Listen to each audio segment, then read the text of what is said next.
că o să ziceți că asta sună dilema. Ei bine, chiar este dilema. E dilema pe varianta noastră. Dilema pentru că nu știm ce va urma. Nu știm dacă totul se va sfârși aici sau asta e doar un început. Nu știm cum să ne mai purtăm și ce să mai facem acum când sfârșitul e așa.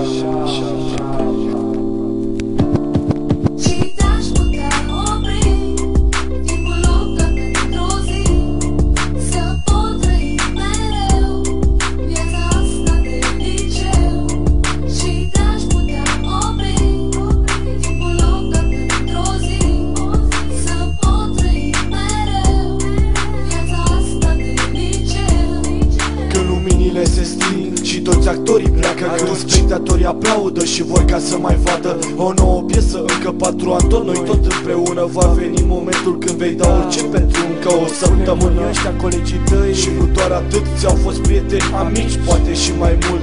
Poate că aici te-ai îndrăgostit pentru prima oară, sau aici ai tras în piept prima ta țigară. Ai avut curaj să spui ce gândești sau nu. Ai învățat din greșeli, ai învățat că nu există doar tu succese și plinii, dar și dezamăgiri destule. Nimic nu e perfect și nu există doar părți bune.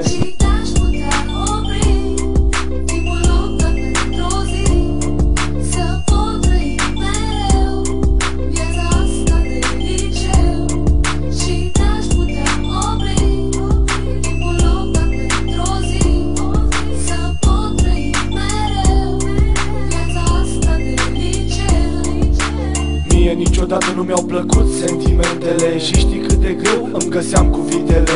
Niciodată nu am fost 5 minute serios și majoritatea timpului eram întors pe dos. Nu regret nimic, am făcut tot ce-am putut. Chiar am insistat atunci când nu se putea mai mult. Și atâtea amintiri frumoase, parcă a fost un vis. 4 minute de plăcere, dar și 4 ani de chin.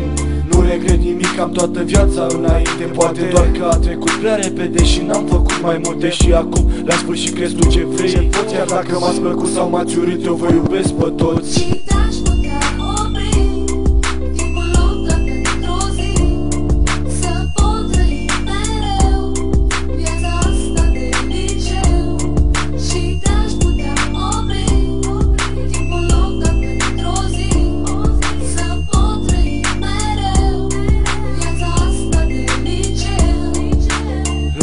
Ca mine ai toată viața înainte și poate că nici n-o să mă ții minte, dar sigur o să-ți amintești de profit, de mate, de oaie, de vacă, de vedele, toate ce se fut să iau pe liceu și-și mișcau fundul și-o ardeau cu toți, dar numai cu tine nu.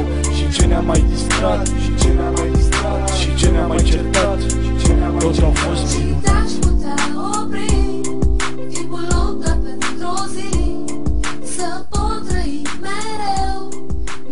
Asta de liceu, de liceu, de liceu.